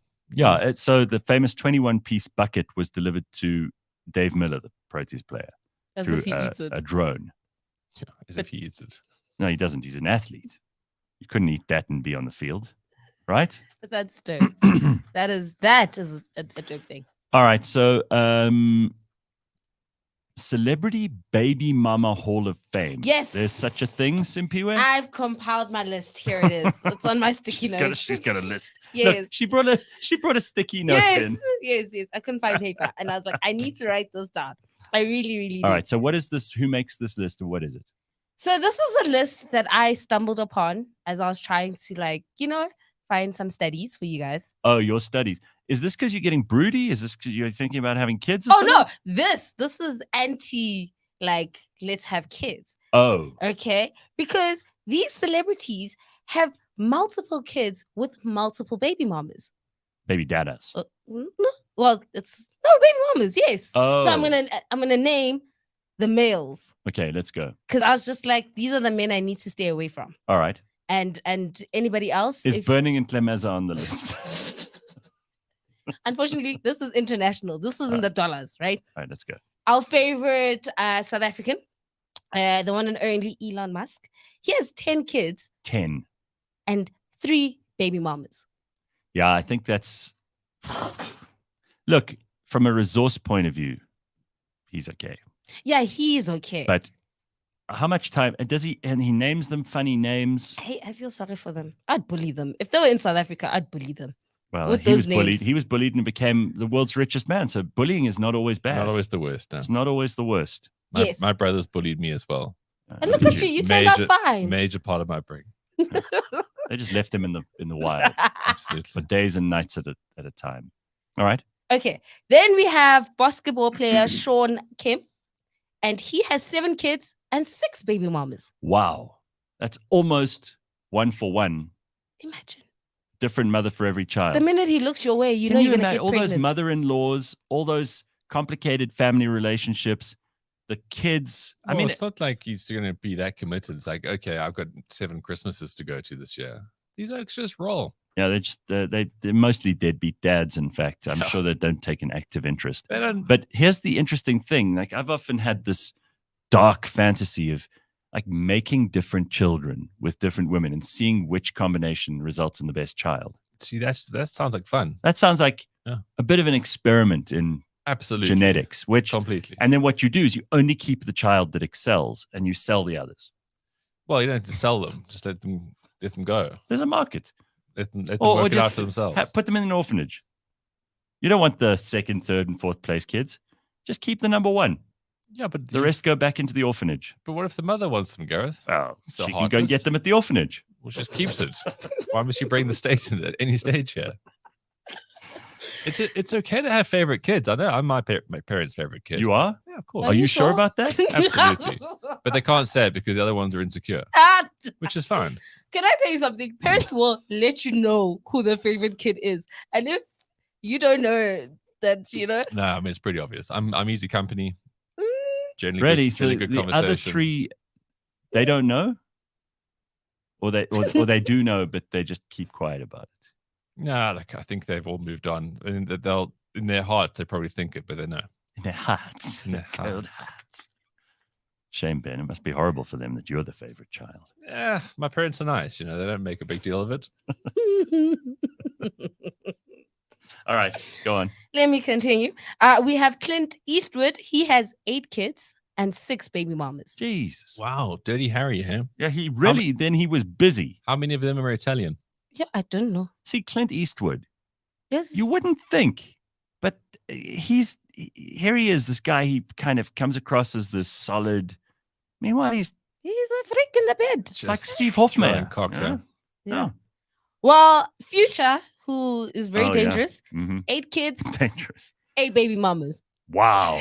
There it is. That's 1 for 1. So, but Gareth, there's no way this is an accident, right? No. Like you've heard every He now and knows. again of saying like, yeah, I've got kids with 2 different women, and it's like a big thing. 8 for 8. No, That's a that's on plan. purpose. Yeah. That's It's all women he's dated. he's trying what you said. Yeah, he's going to He make wants the to best, work out the best best combo. That's sad. Well, it's sad for who? The kids? Does he have the money to support this dream? Who's it sad for? I think so. I don't know, but it sounds sad. It just sounds sad. No, I think they'll be. Listen, these guys, all of them that you've mentioned now, have enough money and maybe don't have enough time. Mm-hmm. 8 kids is a lot of work, even if they're from the same mama. Okay, but people used to have big families, so it's not the end of the world.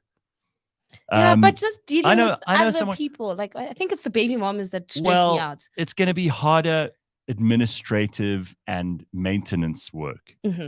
But if you have the resources and the mothers, I mean, by mom number 3, she's got to know what's going on. She's got to know, okay, I'm going to have a kid with him, but there are already 2 and there are probably some coming after me. Mm. So you kind of accept your place in the hierarchy. But if you're number 8 on this whole mix here, I mean, do they all get special tattoos? Is there a welcome pack? Yeah, and do all of these celebrities have the same management? And basically, this is part of the deal. Welcome pack. It's like, welcome to the life of Future. Yeah. You're going to have a child with him, and here's how it's going to go. And you're only allowed to have 1 child with him, clearly. The minute do they all live in like a compound? Nope. This is a very interesting list. I didn't know Clint Eastwood was on there. Go on. Okay. So we have 3 left, and these are the ones that have really shocked me. Okay. Nick Cannon is here, obvious. Oh, we know about him. Yeah. 12 kids, 6 baby mamas. That's almost faithful. He's problematic. He looks at a girl and he gives them she's 2 pregnant. each, or are there? No, there's some twins, there's someone, So He's not dispersing himself equally. not at But all. 12 kids. 12's a lot.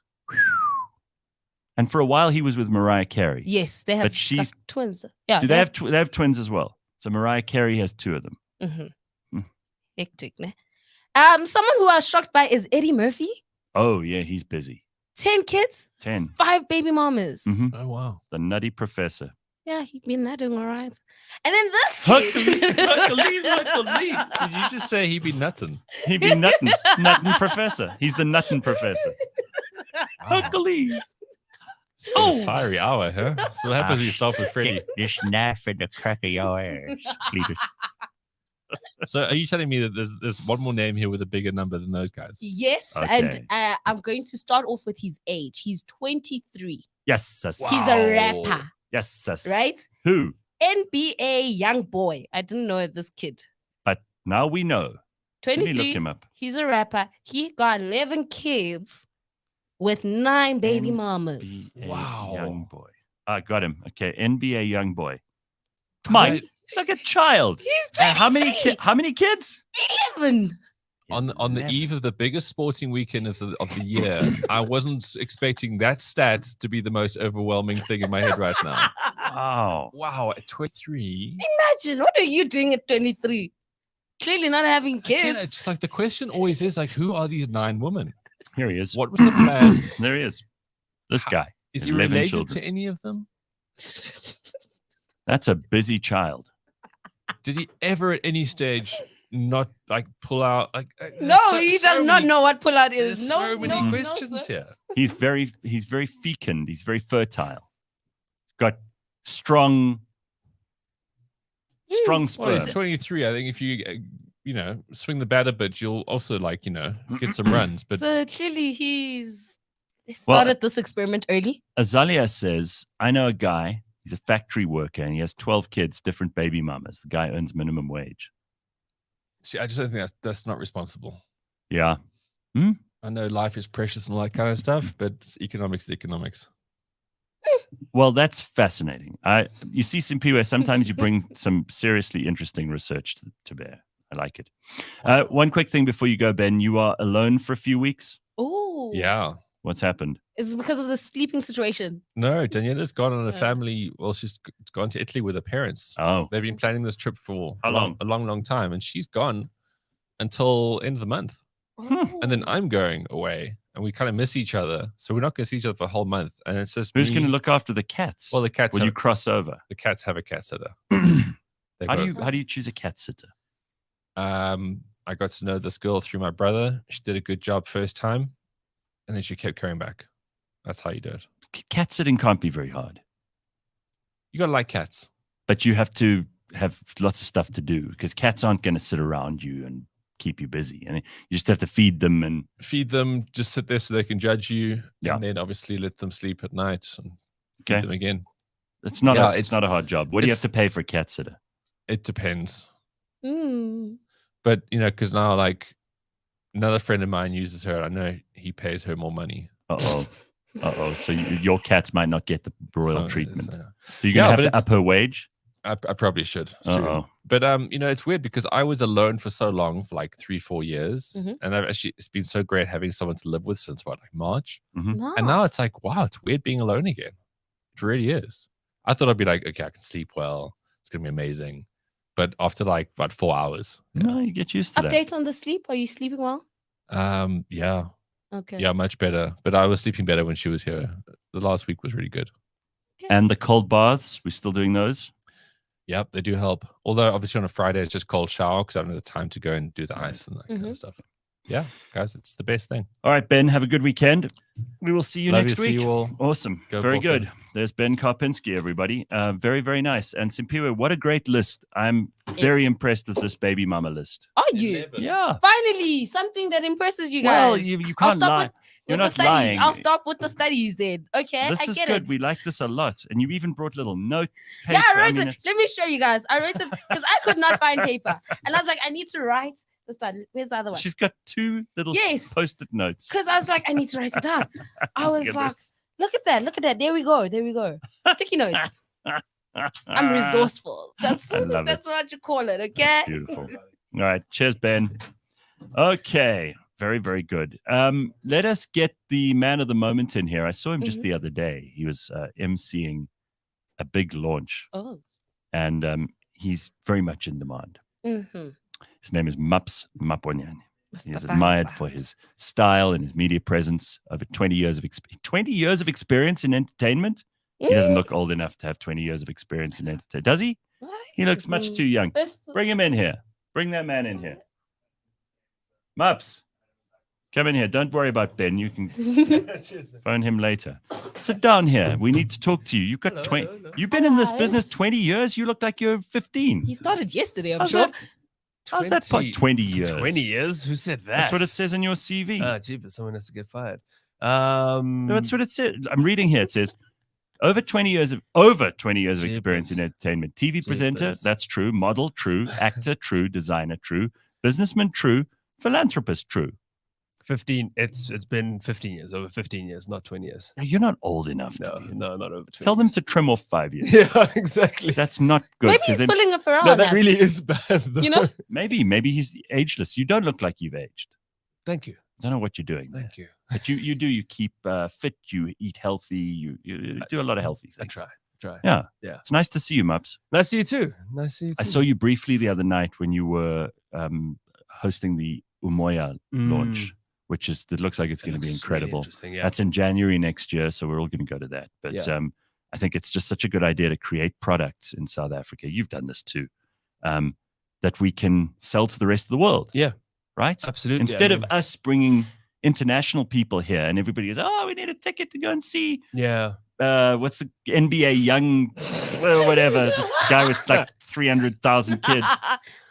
We should have products in South Africa that we can sell to the rest of the world. Yeah, no, absolutely. I We've mean, got the talent. I think that's also just one of those things that has really made people dig deeper through the effects of COVID and that whole period. I mean, that's where it was born from, because there was this frustration in the industry of, we're still closed up and kind of the rest of the world is opening and we have nothing that we're exporting and we can't get this artist here and we can't get that artist here. And to with be our able to- currency, it's become too expensive for us to bring out Absolutely. international people. So let's dig deep here. Especially when we are the scene right now, when we have probably the biggest music. We are the scene. I mean, we talk about Black Coffee, and there's so many other South Uncle Africans. Waffles is doing Uncle Waffles. amazing. I mean, these people are doing major international stuff, and we're the last ones to take them seriously. That shows you that we don't appreciate what we've got. 100%. But that's something we always fall into. But I was thinking of the progression the other day of how things have gone from when the first time I ever went overseas, which used to come with questions of, where do you come from? And I'd say South Africa, and they'd say, oh, Nelson Mandela.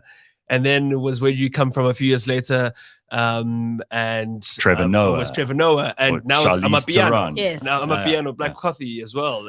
So Well, I think I must get Greg Walsh in here because he's a smart guy. He sees this as an opportunity, and Absolutely. I think he's also, they've got the whole. We'll explain the thing when he comes in one day because. But how brilliant was just a little taster of it, the production of just that taster of what the show could be. Okay, so this a lot of people don't know what we're talking about. Simphiwe. So a friend of mine has been in events for a long time. He's put on some incredible events in South Africa, New Year's parties, the White Sensation thing at the Dome. He's done major productions, like huge things, and he's worked with all the best names that you could possibly imagine.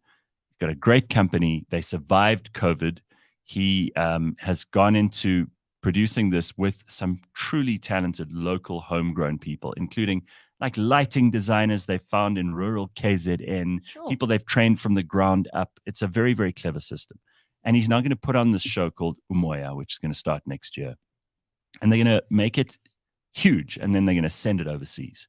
Ooh. And I think what's going to happen is people will go to it here, but not everybody. And then it'll go overseas and be huge, and then it'll come back, and they'll go, oh, we got to go and see this. We'll go mad for it. Yeah. Anyway, so that's where I last saw Maps. Yeah. Okay. But you've been busy, man. You're always busy. Yeah, it's been a pretty good time. I like that hoodie. Is that one of yours?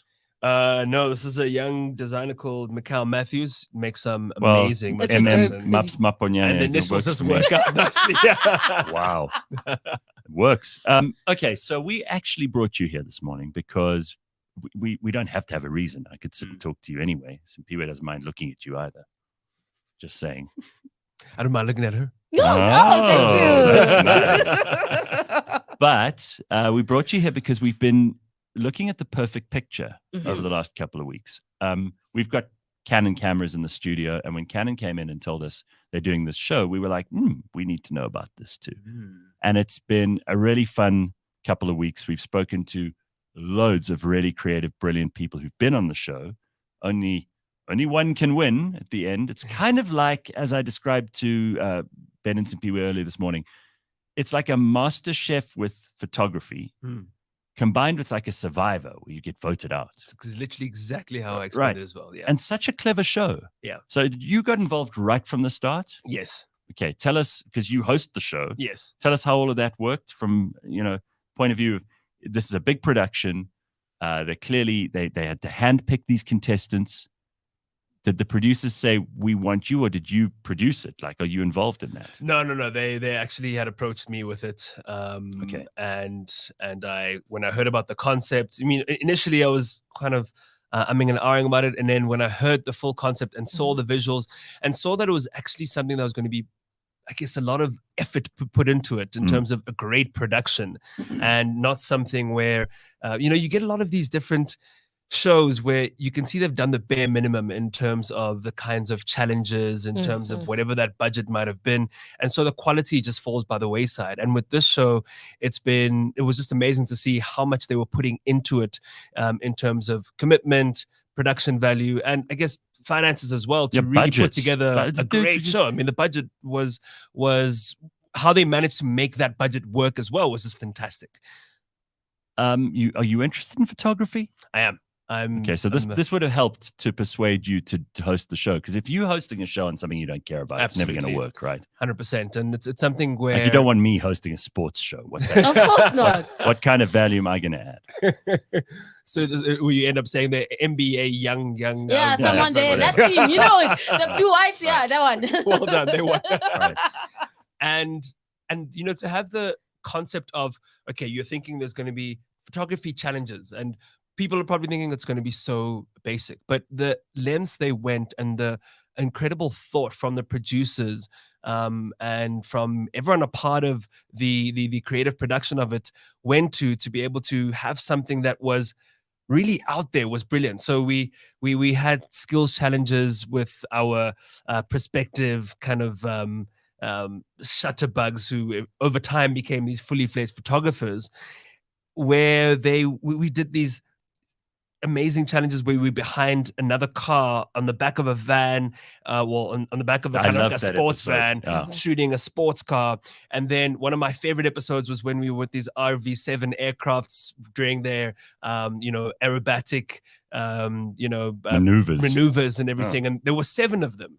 And all the contestants got into one of those, and their challenge was to shoot the other RV7 aircraft and try get the best kind of composition and shot that really relays it to the viewer as to what's happening and the surroundings. And were you at any stage, because I know you care about photography, you just said so, were you at any stage jealous that you were presenting and not a contestant? Because sometimes that happens, right? So many stages. I had to hold myself back, watching the contestants and they'd be doing something. And it was hard not to be cheeky at times. I'd just be like, I wouldn't do that if I was you. I think maybe just, try a different angle or whatever it might be. And you're just seeing the shot that they're taking, you're just itching to kind of, take your own. And I actually ended up sometimes just kind of offset during their challenges, take my own shot on the side and say, this would be my submission. But obviously, you're like trying to get the judges to pay attention to you.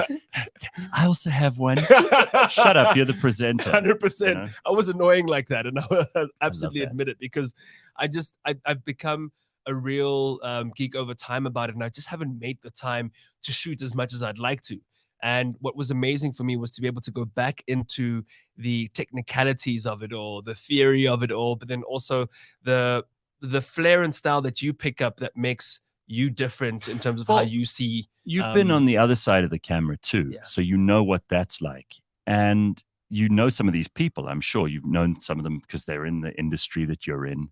There's the entertainment business as well. Did you have a favorite? Did you have to keep yourself from taking favorites and making someone feel more special than someone else? Or you just, I'm just here to facilitate? Look, I ended up taking the role of just facilitating. There were a couple people who I was much closer to than others. And I couldn't, for me, get into that zone of being their friend. Yeah. Because you just, it kind of tilts things in a way, and you don't want to make anyone else feel like they're not given the attention or that someone's being favored in any kind of way. So who cares? That's their feelings. What are you there to look after them? You're not their mommy. He doesn't want to be that guy. Their Gareth. therapist. But I actually I think you're the best. I think you should win. That's why I don't get presenting jobs. The rest of you suck. I think you should.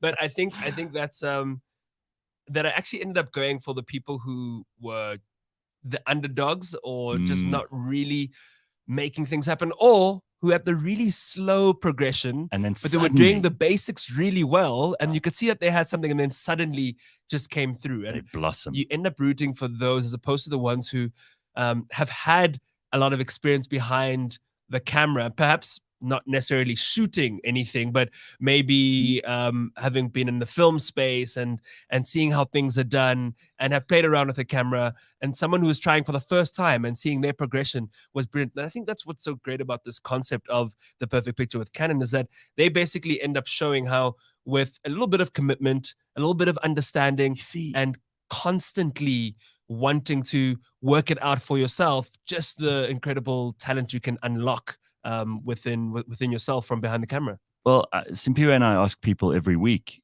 there's a huge difference between a photograph that's taken by a professional with care and with thought and with editing afterwards and all the hard work you have to put in, and someone who's just taking pictures with their phone. And everybody thinks they're a photographer. It's come up a million times as well. Most people are not. I'm not. I don't take great photographs, but with having had the experience of this show, you must be much better at it now. Absolutely. I take a whole lot more care with my photos now, especially if I'm using a proper camera. And yeah, I definitely want to get into it more and more. You know, I'm still trying to twist arms here and there. Oh, so you haven't, they didn't give you one. You see, you got to earn this. So all the contestants got it. That's another reason you were jealous of them. They got cameras and you didn't. But okay, so these technicalities that Simphiwe is into this because she's a photographer as well. She's also a drone. We found out she's also a drone pilot, by the way. She can do. Yeah, look at her. She's a very impressive human being. We didn't know any of this about Simphiwe until like last week. We might have to incidentally be spending a lot of time, with all your skills that you have. Maps is going to book you for the next big shoot that he has to do for one of his businesses. Please do, because I've been so jealous of all the contestants, and I'm like, why didn't they call me? Like, even me, I want to be there. Even me, I want to do the things. Even me, like, just canon. Like, I mean, Sanella says on an unrelated thing, because the last time we had you on, I think it was about your hat collection. Remember? You had a whole room full of hats, and Sanella says, Maps, has your hat collection grown since Collectomania? It's actually so funny that you say that, Sanella.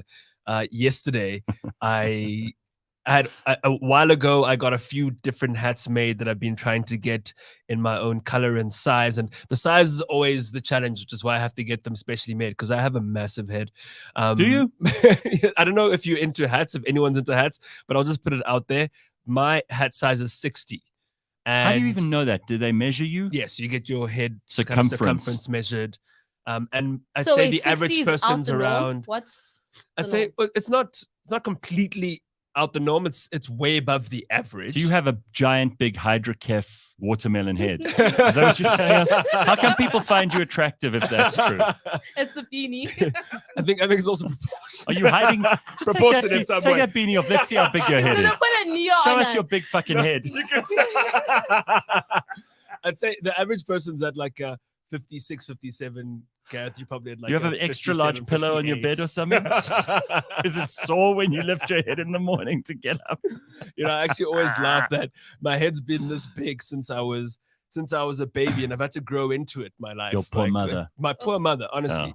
She gave birth to that big head. Tells me she must have screamed. She tells me about how I would walk around as a kid and someone would just bump me, and as soon as my head would tilt, I'm going in that direction. You know, like it's been that big. Well, there's hope for like anyone who has a giant, great big head now, because you could end up as famous and successful as this man. So yeah, it's a little bit on the higher end of the average scale. I'll say that. So you don't get the generics. Yeah, you don't get the generics. I think when orders are made, I don't fit in the medium. I fit in the extra large. But that's side. quite. I mean, listen, that's also. You're a very stylish man, and you wouldn't wear a jacket off the hook. Yes. You need to have it tailored beautifully, because then it just looks that much better. And I love that you say that, because it definitely adds to that experience a whole lot more, because then I know then when you that put it mine has on, been it's made. like, it's mine. So to answer Sane's question, yesterday I ordered, a while ago, ordered a few hats from Simon & Mary, and I collected them yesterday, and I've added around 12 hats to my collection. Yeah. Wow, dude. And they are so beautiful. That is nice. That is nice. I think it's so great to have a collection of anything. And that's why we love doing that show. Anyway, so back to the perfect picture. Let me just remind people who haven't seen the show yet. It's every Sunday on ETV at 5 p.m. on YouTube for more from a whole bunch of other cool people. It's all brought to you by Canon, and you can find out the show is far from over. So make sure you keep watching it. We don't know who wins yet. We can't do any spoilers because you guys have recorded everything. Yes. So the show's in the can. Yes. Right. And it's getting very, very exciting. Apparently, they're already planning season 2. Season 3, actually. Season 3? Yeah. And I've not gotten that call. Canon. Yeah. Well, apparently, Shame Canon, Simphiwe's on the next show. You're joking? No, I'm saying I'm pushing it that way. Canon for season 3. Oh, you've got basically an endorsement here. Okay, I'm endorsing. So Simphiwe, we're going to for the record. Let the record stay. However, the whole concept, I just want to say, is that these people are picking up a camera for the first time. And that is definitely what you're not doing You're too drone professional pilot, already. and Yeah. so you're already far too experienced. Well, I could for be the it. host, you know. It's just, you know. All right, great. I'm Put me just out of a saying. job. I can't endorse that. I we think could do it together. I think maybe they should have some professionals and some amateurs. Yeah. And then they just grade them differently, like a handicap in golf. Maybe Simphiwe goes in with a handicap. They say, okay, you know, she's good enough for this level, but we're going to make her even better. Yeah. And then the complete amateurs, they get no handicap. Yes. Simphiwe, you up for that? I am. I just want a camera. I think we're doing it. This is an active pitch that we're doing now. Yes, But you know, also on that, there's so many different types of skill sets that the show is challenging on. So we do action sports photography, where we're looking for things like great motion blur while keeping your subject in sharp focus. And we did the same thing with the cars. We do micro photography, Which is not easy. or macro photography, actually, because in photography, it's the opposite to what you think it is in that regard, where you shoot these tiny insects and things that really aren't easy to be able to shoot. And then portraiture and all these other types of styles of photography where you wouldn't necessarily be able, just because you're a photographer, be able to do all of them. So you probably have a certain style which would limit you to a certain way of shooting because you've been shooting so long, which might put you at a disadvantage in many other ways because you have to unlearn. Exactly. You see? So and this it's so is hard. the perfect reason why I should be on the show. Yeah. Carl says that is why Mups looks so young. His skin is stretched so tightly over that massive head. Sanela says also you should have bargained with the team getting the camera before agreeing to host the show because your leverage is now gone. But there's a new season. It's. I mean, we still have a few episodes to go. You know, tell you still what, got to get it out there. So my Sanela, I am on Cliff Central right now, speaking about the show. There's a little bit of leverage. Yeah, this is a bit of leverage. My brother's a photographer. He takes photographs of mostly birds, and he's got this lens. It's like those paparazzi lenses that you see. Yes. Long distance. For 400 mil. Simphiwe, do you know how much these things cost? Yeah. It starts easily from like 50K, depending on what you're getting, and it goes all the way to like a couple of hundred. I don't think like 300K, a milli for one, easily, depending. I don't think he spent as much on his children as he did on that one lens, and he's got two of them. It's a thing, hey? Yeah, it is. Once you go down this hole of It's spending for one of the most expensive habits to love, because So you need to upgrade and get accessories. Yeah. And then it's the lenses. Mhm. Oh, and then you just are like, I'm in it now. Let's go. Yeah. I've had a little camera for a while that I shot on for a while, which is a Canon, and I got different lenses, but it really becomes this rabbit hole that you go down. But tell me, always I want to mean, try get you can sell them secondhand, and they're still worth a lot of money. keep a lot of value. Yeah, because they Yes, don't yes. deteriorate. It's not like the camera doesn't work properly. Yeah. And obviously, if you hang on to them long enough, you can probably sell them for a lot more than you got them. Yeah, if vintage they stuff. presents that vintage quality. Yeah. And there are those older cameras which are very much in demand, and Oh, yes. they fetch incredibly high prices. We talked about like memorabilia and stuff earlier, but this is still working stuff. Yeah. Can actually do the job. Sim, you are too famous for the show, says Carl. Sorry, I've never heard of any of the other contestants. You're too famous for the show. Don't say that. Don't say What did I that. tell you? Just a few notches above makes it too high. You know. Yeah. I'm trying to really Yeah, just yeah. appeal Totally. myself to the people. I'm not too famous. Someone says, why are you not in France? Because you should be over there like some of our top draw celebrities who are watching the World Cup live as it kicks off. I saw Coconut Kells is there at the moment. Oh, nice. Yeah. Coconut Kells has moved to France. She's gone to study in France. Lives there. She lives there now. She's doing Incredible. She's managed to get into her dream university, all of that. She moved there exactly 3 weeks ago, or 2.5 weeks ago. Yeah. So for her, the timing is amazing, and she's super excited for the World Cup. And I'm looking forward to seeing all the things she'll cover around it. You're not going? I will be going at some point. Oh, you see, I knew this was going to happen. Towards the end. This is why he was getting the hats. That's it. There's just a lot of great, exciting things happening right now, moving around all over the place. Lots of travel where it can't quite line up with the matches. It feels like a very strange position to be in, where you are offered to go to a really incredible game and get the chance to do that, but you're not available because you're working on something. Yeah, you got to work else, and you work. yeah. You work hard. You rather do the thing that pays you Absolutely, than yeah. do the freebie. Yeah, right. That's 100%. smart. That's a good move. A lot of people would take the freebie, and that's exactly where they're not Maponyane.